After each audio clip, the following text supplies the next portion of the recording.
Magic Friends. Hello. And there's, so we're recording this, there's nobody actually on Zoom, but we know we have some folks who aren't gonna be here, so we are recording us talking, so that they can watch it later. Hello, friends.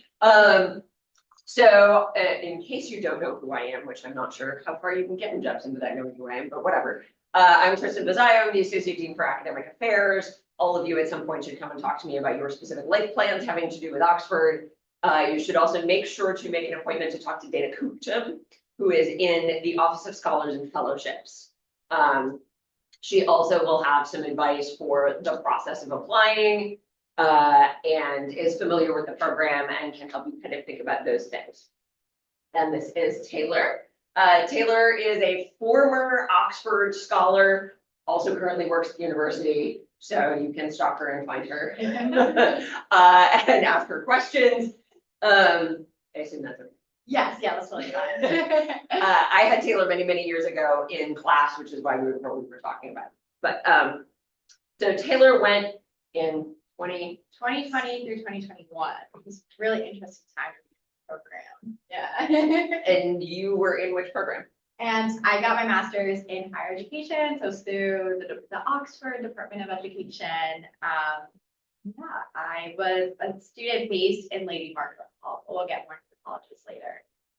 So the first thing that you really should do in this process is figure out what program or programs you're actually interested in pursuing. The Oxford Scholars Foundation will fund up to 1-year masters. So there are some master's programs that are 9 months. There are some that are 12 months. Either of those options is perfectly fine if you want it to be funded by the Oxford Scholars Program through Jepson. We do not fund anything longer than that. We do not fund 1 year of a longer program either. Unless you happen to get really, really lucky, like one of our students who is currently there, Sarah Shalkoff, who went for a 1-year program, and Oxford was like, but we would like you to do this extended program, and we're gonna pay for that other half. In which case, knock yourself out and accept an offer like that. So she was funded for a 1-year master's. They turned it into a 2-year comprehensive research master's, and they are actually funding her 2nd year. So if things like that happen, roll with it. That's great. But the actual foundation funds 1 year or up to 1 year. So a 9-month program is also perfectly fine. In terms of timing, their semester, they call it a term. They will start, generally speaking, in October. So as you're thinking about planning out your future life and all of those things, you will have a little bit more downtime than a standard American academic summer before the program begins. And they do what, 3 terms? It's 3. So I was just actually, so it's Michaelmas term is the first term. So that tends to start in early October and it takes you through December, like the holidays. You get a few weeks off then, but it depends on your program. So for me, I had time off, but I was also studying for exams, which were at the end of your vacation period. And then from there, you go into Hillary term, which is term 2. So that lasts January through the end of March. And then you have another vacation, which is same deal. It's vacation, but you'll likely have exams or essays due at the end of it. So it's more of like a study period where you don't have classes. And then the final term is Trinity. And then I guess it depends on for me, for Trinity, there are actually no classes. It was an independent research semester. So that looked a little different from the other 2. So there are basically 2 sort of types of master's programs. One is one that's entirely coursework, and the other one is one that is research-based. And they also have hybrid programs. And what you did would have been more of a hybrid where you had 2 terms of coursework, and then usually they call it a dissertation or a thesis project for the last one. Yeah. Do they house you on campus for the term where like it's just research as well? Yes. Yeah. You live in a college on campus the whole time. You have to, if you're going to do the Oxford Scholars Program, live on campus the whole time. And that is also covered. So your housing is covered, your food is covered, you get a stipend, your travel is covered, your tuition is covered, your fees are covered, your books are covered, like all the things are covered, regardless of the actual cost of your program. So that brings me to, and I'm going to try and actually share this on Zoom.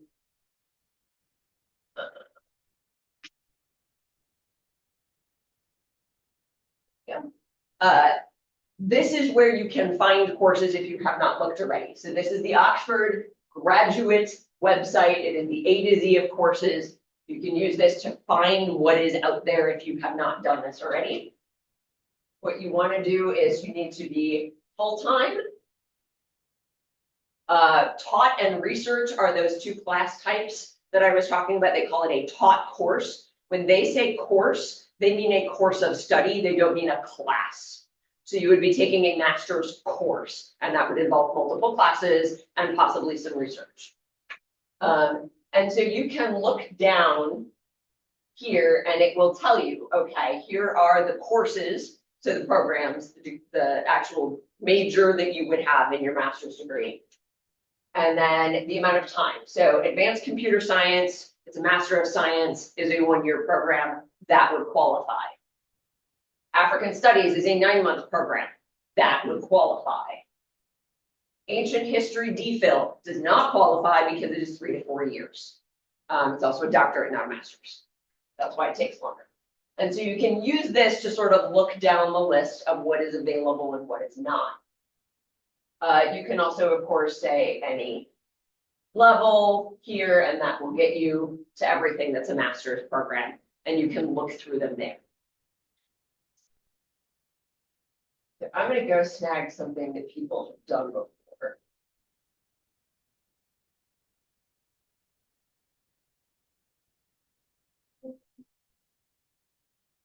That is fairly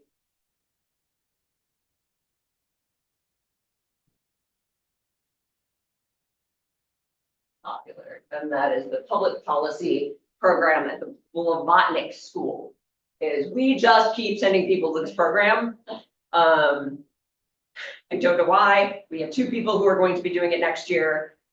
This one's really popular. Public policy is obviously a fairly close connection with leadership studies. When our first student applied to Blavatnik, we were told, oh, well, they rarely ever take anybody directly out of undergrad. And we keep sending people to the Blavatnik school. So you do absolutely have a chance of getting into this one because that's where we send folks. Mm-hmm. So I also chose this one because I know that they have their website updated for the new year. Not all of them do. So if you go to it and it's blank, that is because they just haven't put the new stuff in yet. Each program has its own deadlines. You are not applying to the generic University of Oxford. You are applying to the specific program that you want to go to. You apply to multiple programs? You can. I am going to put a little asterisk on that and say that you can apply to multiple programs. It is not a good idea to do it in the same department because they are reviewed by the exact same people and they will be like, but which one is this person committed to? So if you're looking between, for instance, there's 2 versions of computer science, you do not want to apply to both of them because they are both in the computer science departments. Yeah. So you can do both of them. They will also in their descriptions tell you whether or not there is a moratorium on applying to another program. There aren't a lot of them that have that, but if it does, please follow that because they will get very annoyed if they see you elsewhere in the system. So MPP, Master in Public Policy, the main page tells you about the course. It tells you what the curriculum entails. It tells you usually what it is that they're going to expect you to do, whether or not there is a dissertation or thesis project. In the US, we would call it a master's thesis. They call it a master's dissertation. Just be aware that those are the same thing. Here, we only use dissertation for PhDs for some reason. Yeah. So clarify if you talk to somebody that it is your master's dissertation if you're talking to somebody in the US, or they will expect that you have had a lot more schooling than you actually have. Over here, they give you the key facts. So the expected length. They also tell you the number of places that they granted the previous year and the number of applicants for that thing. So here they granted for next year, there will be about 140 students is how many they expect that they will have. So you are applying now, they expect they will take 140 students. Last year, they had 1,014 applicants. So you can use that to kind of figure out, well, what is my percentage chance of getting into a particular program. So if you have one where your chance is something like 2 or 3%, you may want to look and see if there is another alternative for you, whether that is at Oxford or somewhere else. Jepson will not pay for it if you go somewhere else. But if what you have your heart set on is grad school, you should absolutely be applying to more than one grad school. Can I just add something to that Yes. really quickly? So, I will say that sometimes you'll often find that acceptance rates can be like in the 10% range, 15% range for a lot of these programs, which is really promising and should be encouraging. That said, still make sure that you're always putting your best foot forward for these applications because for the most part, like close to 90% of these applicants are going to be really strong if they're applying to Oxford, right? So you want to make sure, even though the percentage might be higher than you'd expect for a program, that you're still giving it your all because it's going to be a lot of really strong candidates who are part of that application pool. Okay. The other thing that you want to check is over the second tab, and this is going to be true of all of the programs, we'll have all of these little tabs, is the specific entry requirements for that program. And so they have degree level qualifications. So a first or strong upper second class undergraduate degree with honors in any discipline. This is British speak. What they mean by that is not what we mean when we say with honors. They basically mean like, what, the top 10% of your class or top. It's weird. Yeah. You do not have to be getting a degree here with honors to get into these programs. You should be getting, it's probably going to be, and they will tell you this down here. So for the US, what that translates to is a minimum of a 3.6 or above. So like a 3.75 about is what they would consider a first class degree. Second class degree would be your sort of B range, but they're saying it has to be the top of that. And so that would be the 3.6 or above. So that each program does provide this conversion a little bit lower down on their site that tells you what their minimum GPA is. They mean it. Like, this is not one of those things where they're like, you should have a 3.6 and that's the average. That is not the average. That is, they will basically chuck your thing in the bin if it does not meet that number. Blavatnik is 3.6 in large part because they draw both from undergraduates, but more so from people who have been out in the world and practicing. And so they actually have a lower GPA requirement than some of the other programs. So like social policy is 3.8. And so some of them are much more strict. Check what the requirements are. Make sure you meet them for anything that you want to apply to. If you're really close and you know that the application is due in January, you can try and like boost your grades as much as you can this semester to hit it. But know that if you don't make that threshold, they are not going to look at it. Also, along those lines, it just is another example that goes to show how in the UK, they follow a less holistic approach compared to when you're applying to undergrad in the US and you have your personal essay and you're trying to show how like you as a person will benefit from this experience. And at a particular university, it'll be formative for you on kind of like your like self-formation, but then also your academic interests. They're really particular about it specifically meeting your academic interests and background. That is like their kind of sole focus reviewing applicants. It's just that academic fit. Absolutely. So if you go down, if they require test scores, they will tell you. So here it says that they will take them. They do not require them. There are a couple of programs that do require them. I think they're mostly in economics. So if you are not planning to do one that requires a test, you don't have to. I don't think it is a disadvantage if you are not already taking one of these. So if you're planning on also applying to law schools and taking the LSAT and you get a strong LSAT score, sure, give them your LSAT score. Do not go out and schedule an LSAT just to apply to Oxford if your program does not require it. That is way too much stress and money and time. Don't do that to yourself.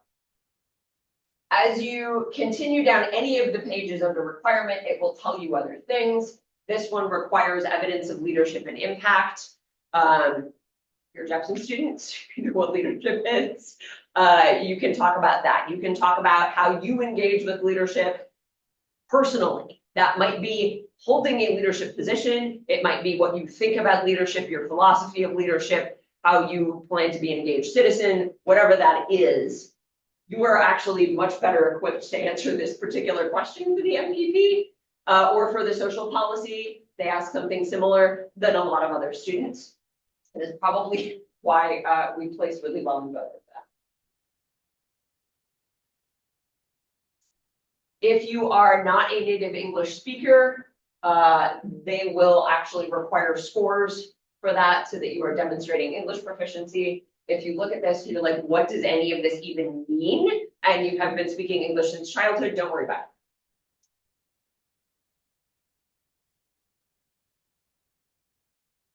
They will often say that you need things like references and transcripts. You do need to give them an official transcript.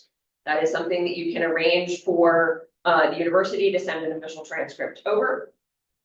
Your references are going to be letters of recommendation, generally speaking. A lot of them ask for 3. Some of them say that one of those can be a professional reference. So for instance, I'm going to make up a hypothetical. Let's say that you're applying to the MPP. You interned this past summer in a judge's office or at government somewhere.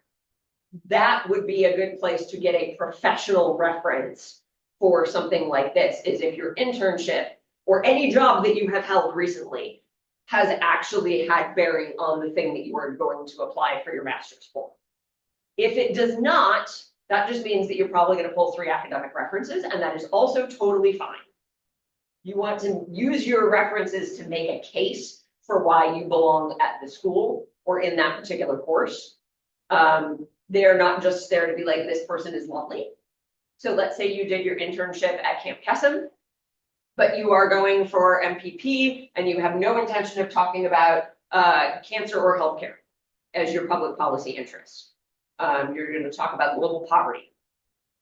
You probably don't want to use a professional reference for that from Camp Kesem because it's not immediately relevant.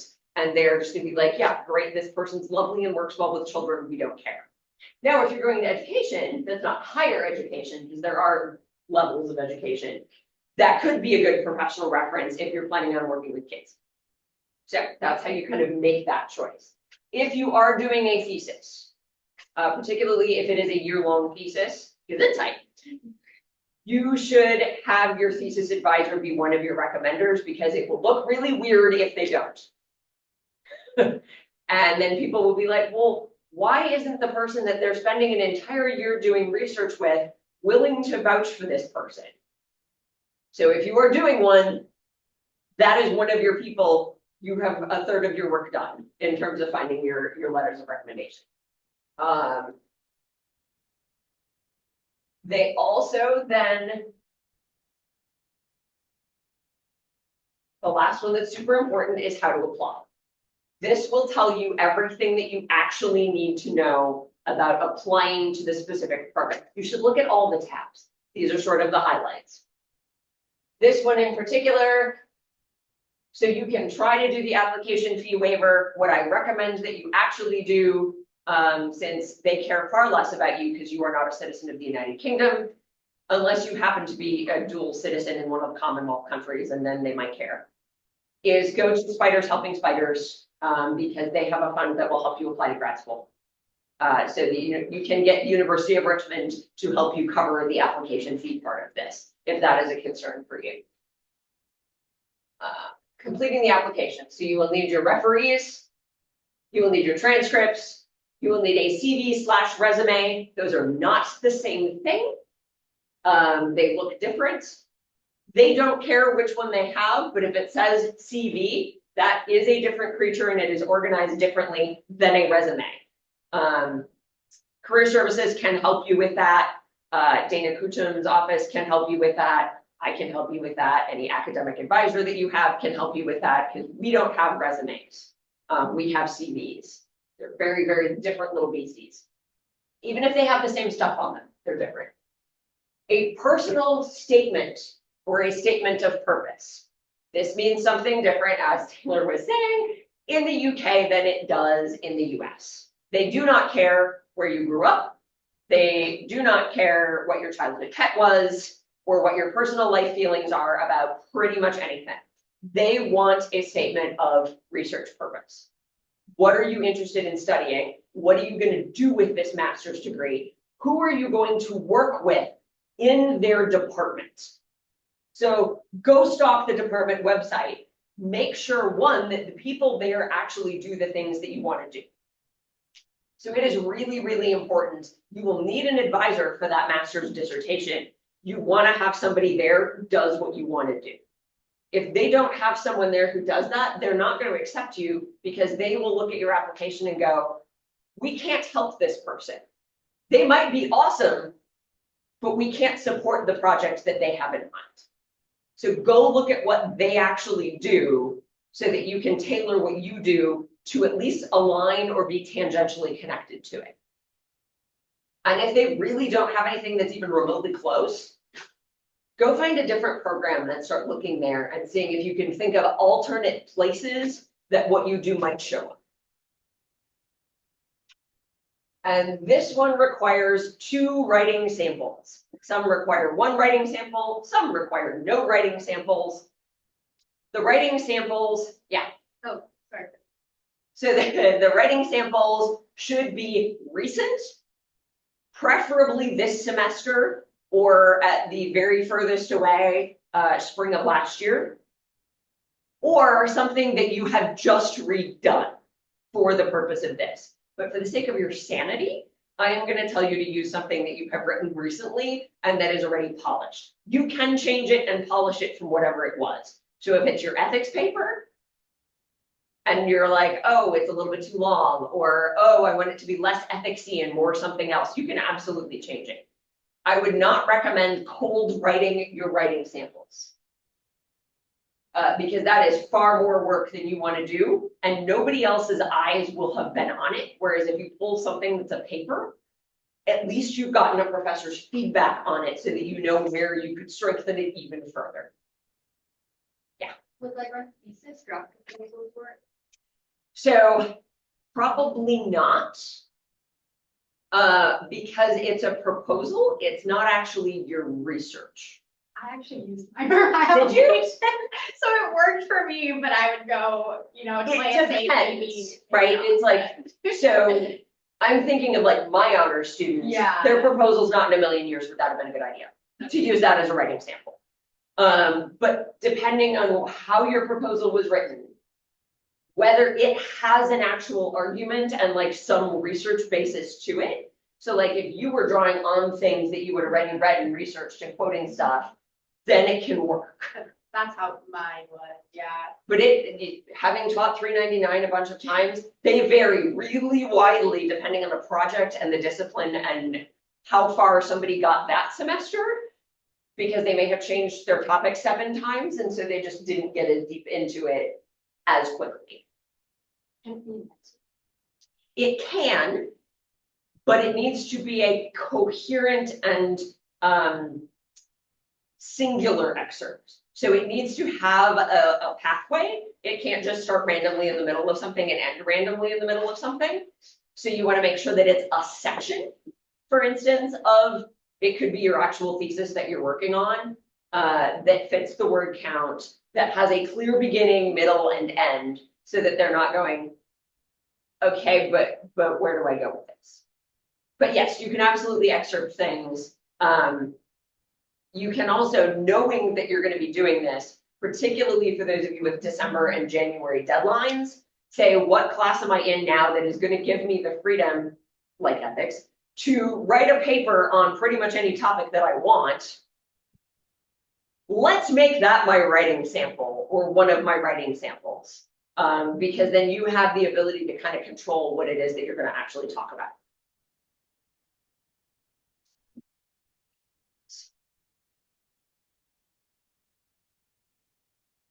The other thing that they will ask you to do as you are applying is select a college. And that I'm going to let Taylor talk about. Yeah, so there's somewhere around 30 colleges at Oxford, and essentially like truly the best comparison for this is like Harry Potter houses. So every college has kind of disciplines that they're more aligned with and activities that they're more aligned with. So some are known for being more academic, whereas others are known for being more sporty, and some are known for having a lot of people who study like government policy, and other ones are known for having a lot of students who study education. And so each kind of has their own niche and their own reputation. That being said, there really isn't a ton of information out there about what makes the different colleges kind of unique. There is a book actually called That Oxford Girl, which I would recommend just if you want. It's like literally kind of styled like a children's book, but that actually does go into each of the colleges a little bit, which is kind of cool to get a feel for each of them. And that being said, there's some online resources. There's definitely information on some colleges more than others.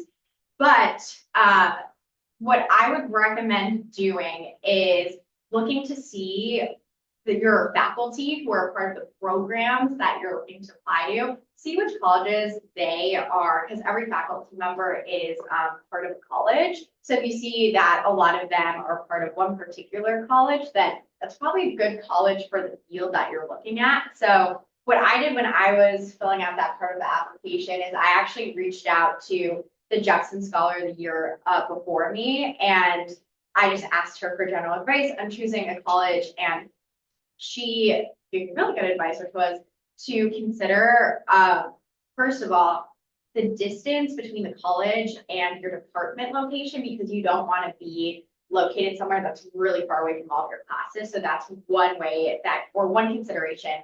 And then another one was just if also considering if you want to be with undergraduates or just graduate students. So there are some colleges that are solely for undergrad, and some that are solely for graduates, and some that are for both. And so I ended up choosing one that was for both. I like that a lot because the undergrads tend to be a little bit more active in like clubs and societies, and that was a good fit for me, but it also depends on what you're looking for. So you're thinking location, you're thinking undergraduate versus graduate populations.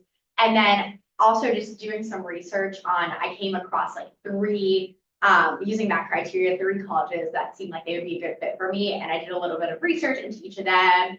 And in looking into the one that I ended up selecting as my first choice option and ended up studying at, it was like a 2-minute walk from the Department of Education. There are a lot of faculty in my course who were associated with that college. And then, like I said, it was a mix of undergrad and graduate students, and also just is known, has a reputation for, it was the first Oxford college actually to admit women, so a strong social justice focus, which I thought was a really good fit for me. And then also it mentioned that, or I guess I was trying to mention that that college draws a lot of education students, so I knew I'd be surrounded at least by some other students who are also in similar courses or doing similar research and studying similar things, and I really like that.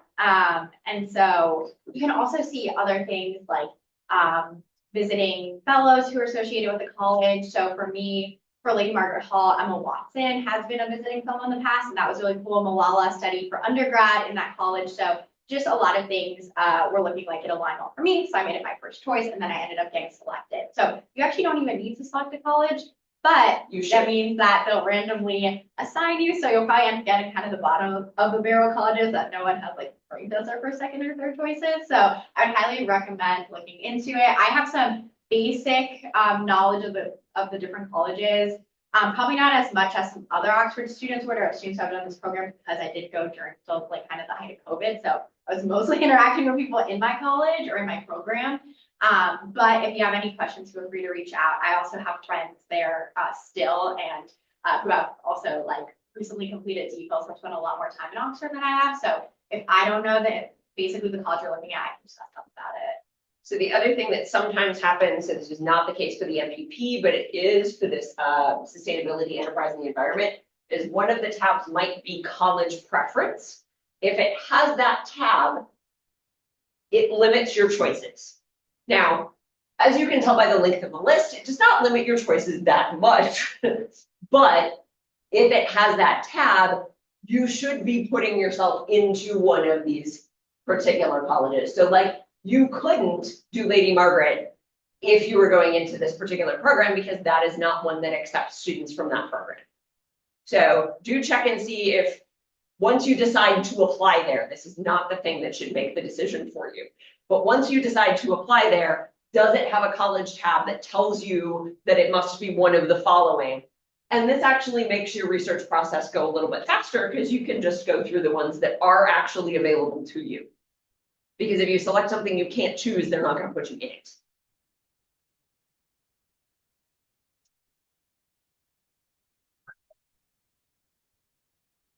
Stop sharing that.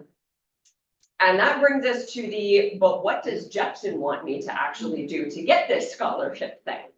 So for next year, we have 6 slots, right? Yes. Yeah, we have 6 available seats that we can guarantee that we can fully fund. So that's more than we've been able to guarantee before. Last year, we were able to guarantee 4. We sent 4. This year, we can do 6, which is great. We cannot just randomly conjure money out of nowhere, which means that we need a selection process. And that is the part that we do. So what we ask you to do is 2 weeks from when you have turned in your application to whatever your program is, and you do have to tell us which program it is, so we can go look and see if you have actually followed those directions, or if you have sent it to us a month and a half afterwards, in which case you go to the bottom of the list because you can't follow directions. Within 2 weeks of having applied to Oxford, you do your application for the Jepson Scholars Program. We require the statement that you literally sent to the program at Oxford. Do not change it, just send us the exact same thing. A letter of recommendation or 2 from the faculty who did the letters of recommendation that you used for Oxford. We will ask you to give us their email, and we will ask them for the exact same letter that they sent. They do not have to do any extra work. We will pull your transcript. We can do an informal transcript because we can hunt down all of your academic records. And we will ask you to write us one very short essay on how leadership is going to relate to the thing that you were about to do. That's all we're asking for. So we are not adding a substantial amount of things.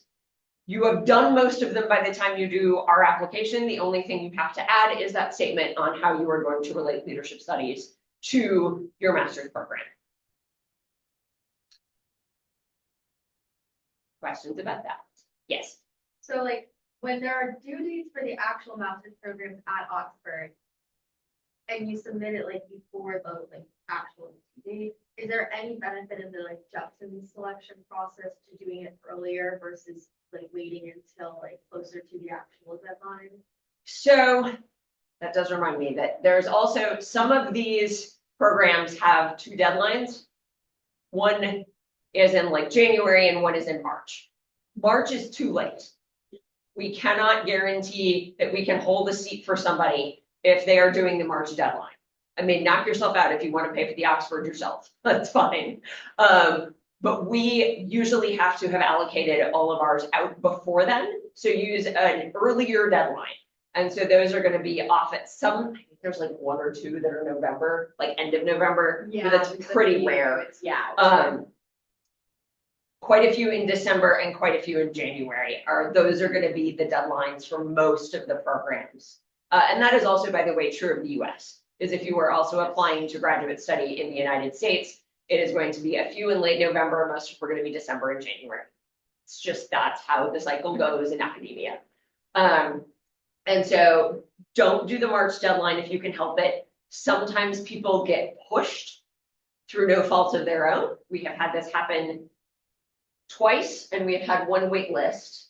And of the 2 who got pushed, 1 got in, and we were able to fund her. And we have had 1 person waitlisted actually get accepted in July and emailed me going, well, surprise, I got into Oxford and we still happen to have a seat this year.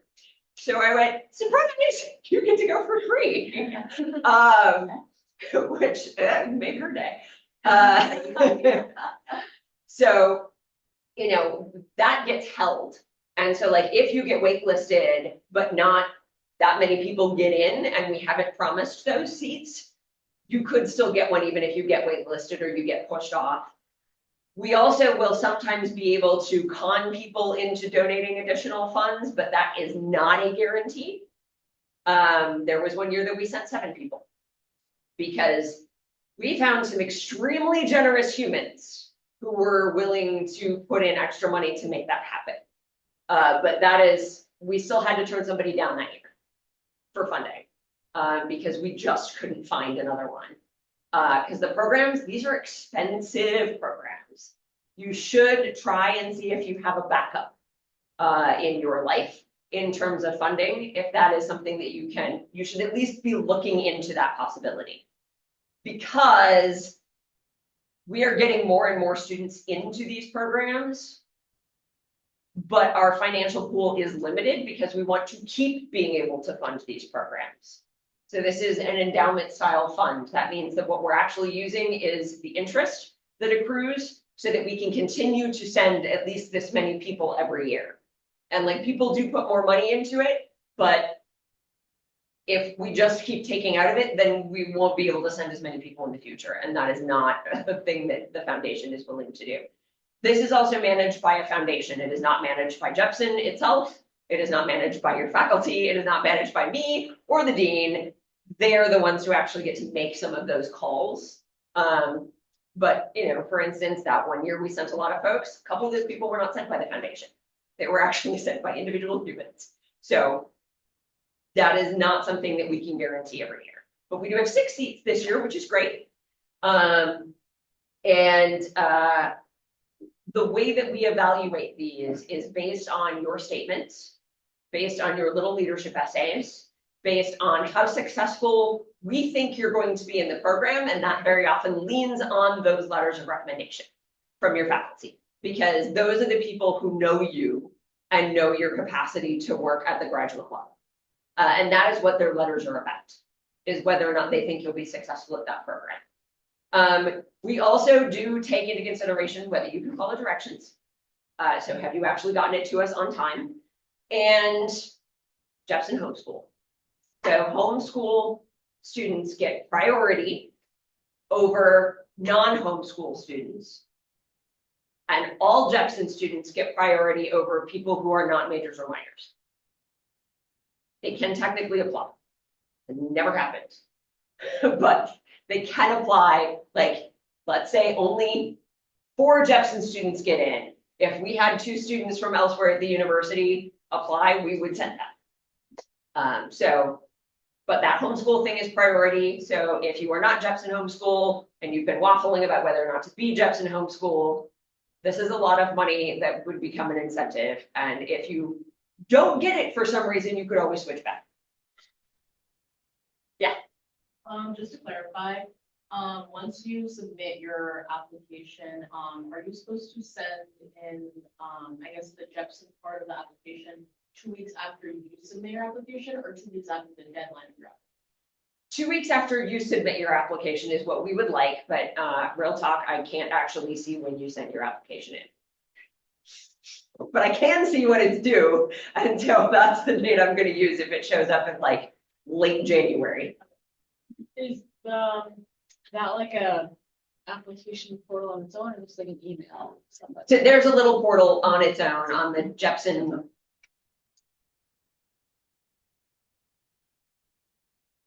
College program. Apply to be a Jepson. Okay, I see it. I'm gonna share this with your friends. So Jepson College Program, should you need to hunt me down, that's me.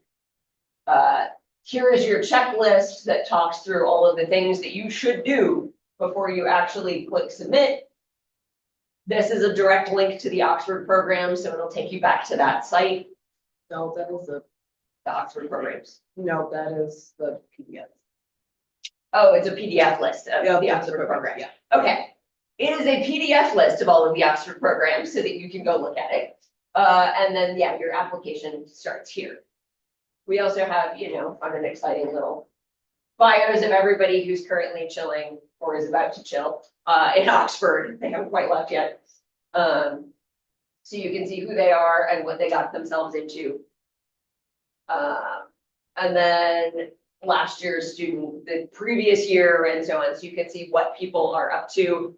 If you see somebody who has applied to a program, we can absolutely reach out to that person and be like, hey, will you talk to somebody? They're almost all more than happy to do that as long as they're not in exams at the precise moment when you ask that question. We've also gotten a lot of people into Latin American and Iberian studies, like a strange number of people into that one. That and the MPP program. Social policy is another one that we get folks into. We've had a couple go into education, one into journalism, somebody into environment, somebody into pharmacology. So like Japanese studies. Our second one is in literature. So there's folks all over the map. And so there's no lockdown of like, you must do one of these programs. It's just, we have sample letters from a lot of them. And we're gonna make a box folder and put those in there. I'll talk to you about my plan for that, where we'll share that with you. So you can go and look at successful letters for the program that you're interested in if we have them. If you're applying to a program we haven't sent anybody before, we don't have a letter for you. We're sorry. Just out of curiosity, who makes up the selection committee? It's not just. So there is a committee of Jepson faculty who make a recommendation to the foundation. So the Jepson Scholars Foundation has its own fun and exciting little website. Those are just more students. Yeah.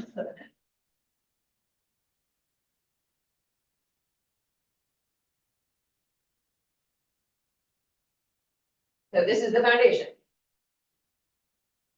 And they do have a board who are not listed on here. They have never not taken our recommendations, but they are allowed to not take our recommendations. So it is the Jepson Academic Affairs Committee that does the evaluation. And what we do is I'm the chair of that committee, we rank everybody. We don't say yes, no. We just put people in an order. And then as people get acceptances and rejections, when you get accepted, you get a deadline by which you have to let them know. So let us know immediately what that deadline is so that we know when we have to make decisions and get you an answer. And so then we have our ranking, and that is the recommendation that we make to the board. And if the board says, yes, we approve of that ranking, then that is how we distribute them out. And so if somebody in the middle of that ranking gets a rejection letter from Oxford, they slide out and it shifts up.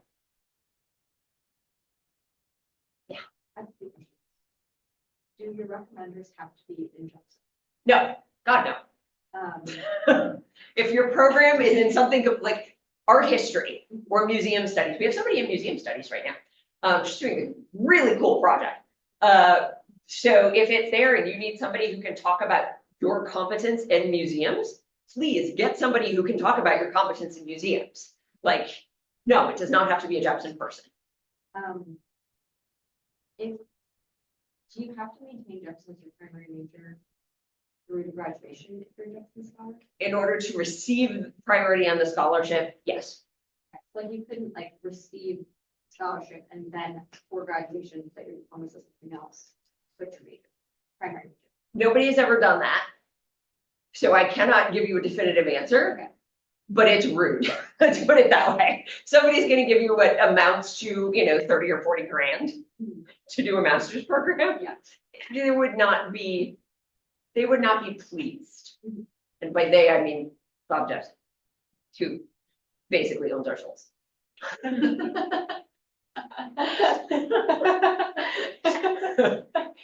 Dude made it possible for me to have a salary. Like I can't complain too much. But the whole foundation was his idea. And he gave all of the money to establish it. So that was his stipulation. Let's put it that way. So, also, transcripts from abroad schools, like how do we?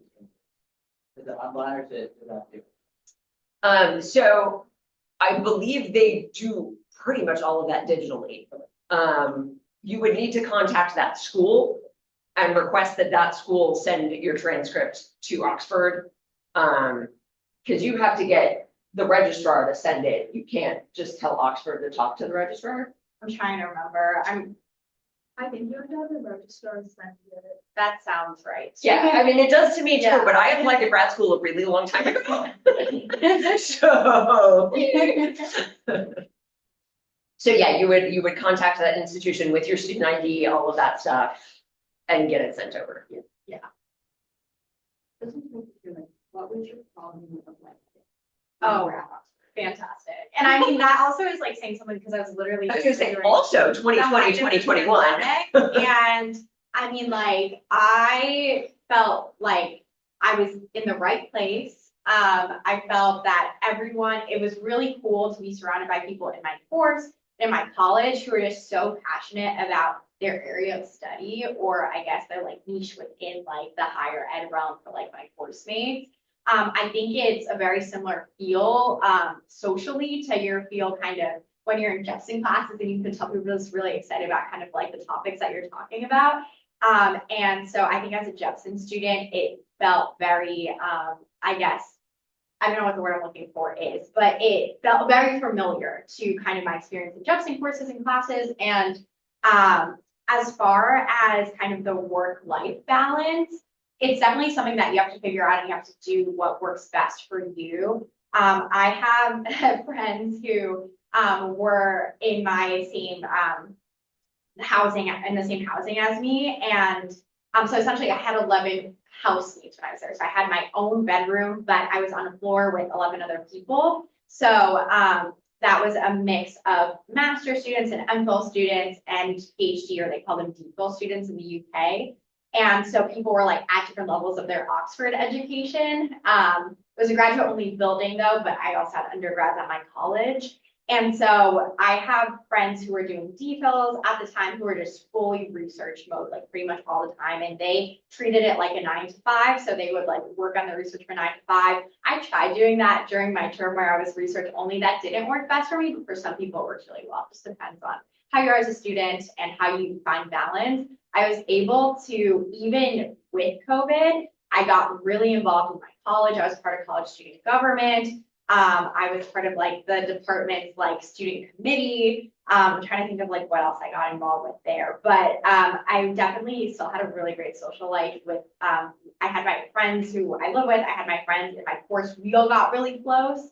And I also was involved in like other college activities, which is really cool. Oxford is a very easy city to navigate, and it doesn't take a long time, at least for me, for it to feel like home. Unless you have weak ankles. Every time I have been in the city of Oxford, I have sprained an ankle. That's why I invest in Doc Martens. But highly recommend. My heels did not work out great there. Oh God, don't So wear heels in any of the old English cities. Like, Yeah. it is just asking for trouble.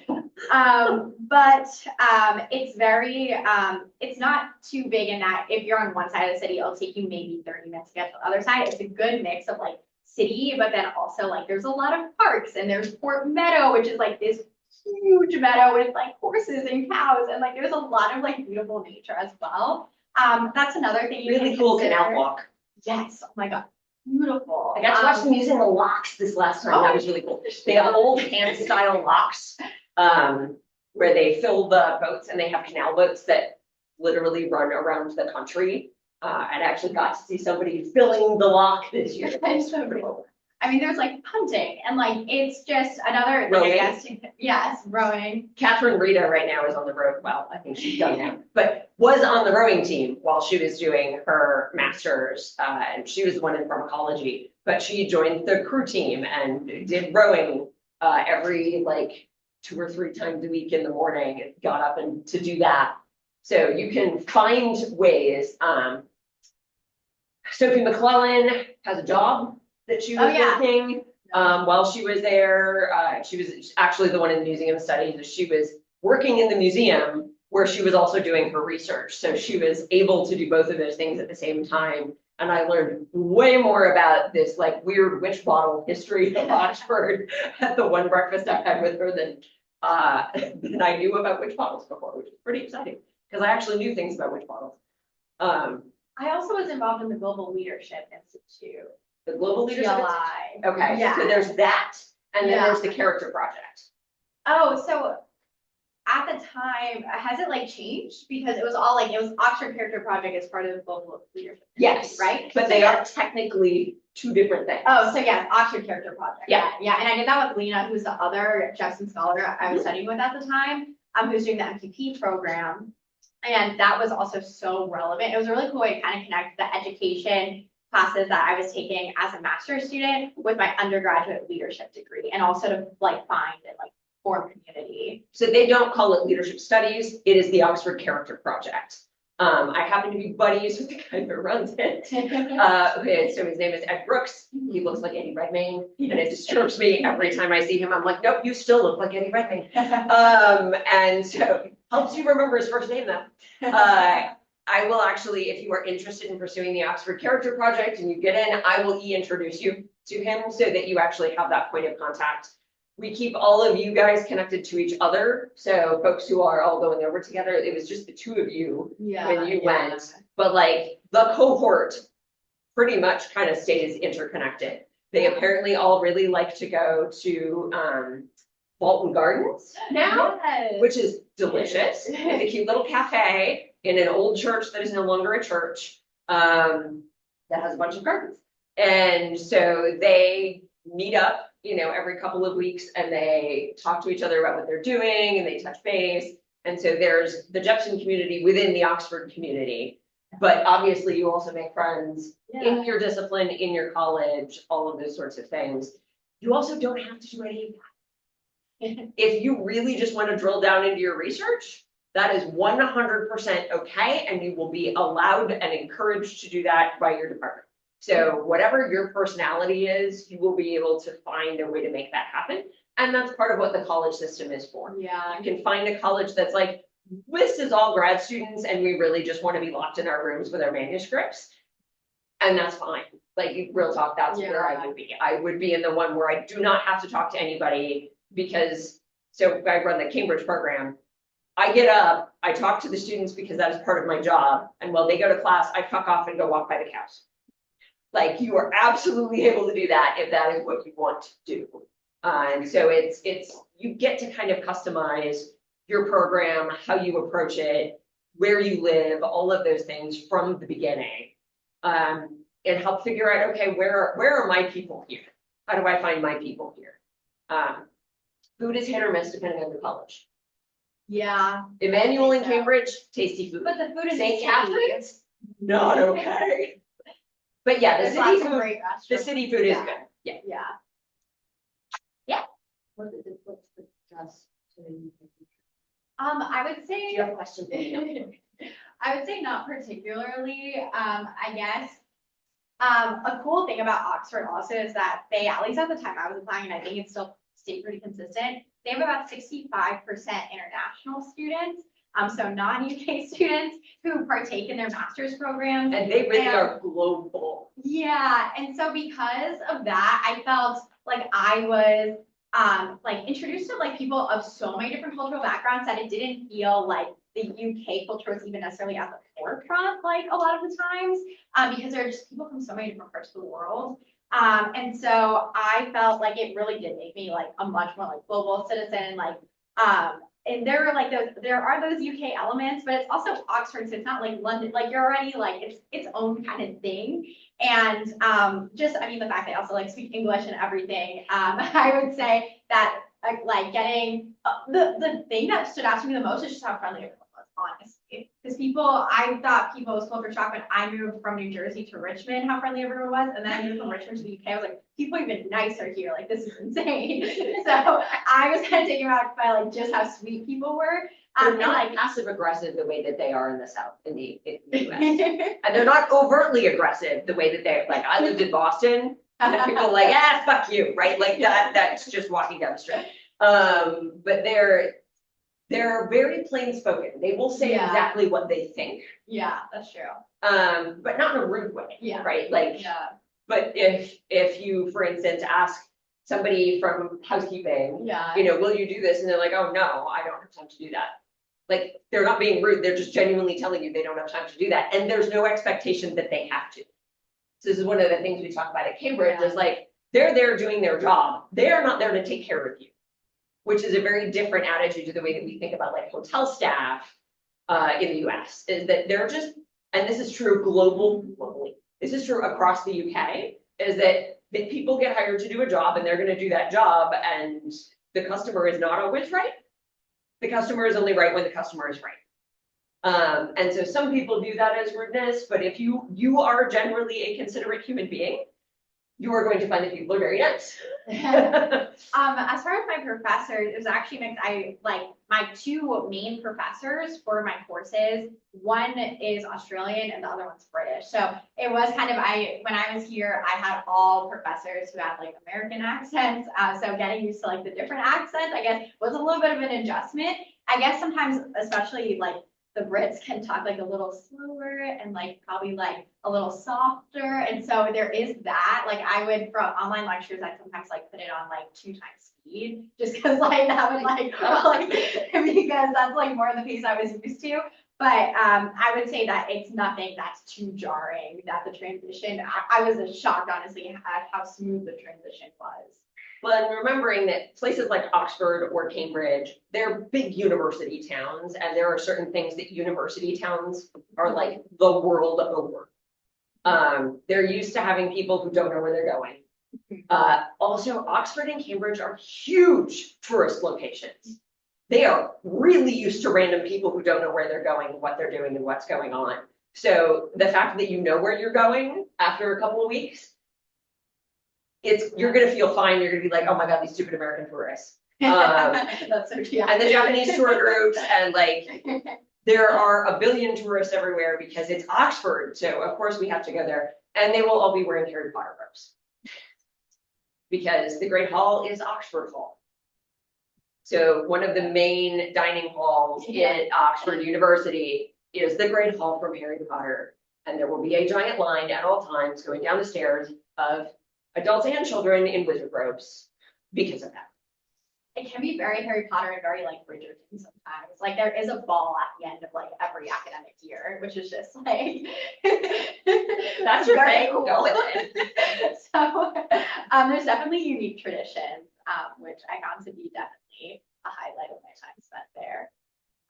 They're big into tradition. Yeah. Big into tradition. Other question? I will say something. Yes. Be mindful of the time zone when you're applying. Oh, If yeah, you That's are- really good. Yeah. Because they mean end of business. They do not mean 11:59 p.m. and they really don't mean 11:59 p.m. Eastern. They are 5 hours ahead of us. So end of business, so that deadline is noon. I strongly recommend that you do it 2 days in advance. The reason I am saying 2 days is because we once had one person who did it and the website freaked out. That happened when I applied. Okay, twice we have had this happen. And then you have to contact their IT department and try and get it sorted out. And you do not want to be breathing down a deadline when that happens. Because again, they're just there to do their job. They don't care that your application is due in an hour. It's gonna take them time. So please give them at least 48 hours to try and get that thing in, just to make sure that it's okay. And then they will send you a confirmation so you will know when it will be all right. Thank you for that. All right, if there are no other questions, the Jepson site will get you, the Jepson Scholars page will get you pretty much everywhere you need to go. Step 1, find the program or programs you want to apply to. Go check out the Jepson Scholars checklist and start moving through it. Can I just add one more? Yes. Okay, so I also just want, because going into this experience, I literally had to essentially be like forced to apply because I thought that it was silly that I thought I could get into this university. Obviously, it's very prestigious and I was having a lot of imposter syndrome about it.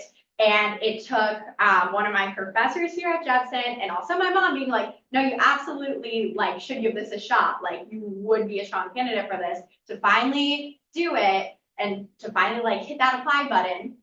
And I found that it was academically, like the level of rigor was very much exactly what you're used to being a student here at the University of Richmond, being a student at Jepson. Jepson courses are they're very reading and writing heavy, and that prepares you really well, especially if you're working on an honors thesis, to do the type of work that they're expecting from you as a student there. If you're interested in it, if you meet those GPA requirements, and if you have a topic here that you're passionate about, absolutely apply. You are a strong candidate. We see year after year more and more Jepson students getting in. You have the resources also to support you that a lot of students applying from other places don't have. So I don't want anyone to sell themselves short. If you feel like this is a good opportunity for you, then go for it. And if you have any further questions, I am located here in THC Suite 217. Feel free to shoot me an email, taylorhoopston@richmond.edu. And I'm happy to talk with you a little more about college selection or the programs you're interested in or social life, any of that stuff. So, And you all know how to find me. Awesome. All right, thank you very much. We're free to go, and happy birthday to Matt. I didn't know it was work after. Thank you. Bye.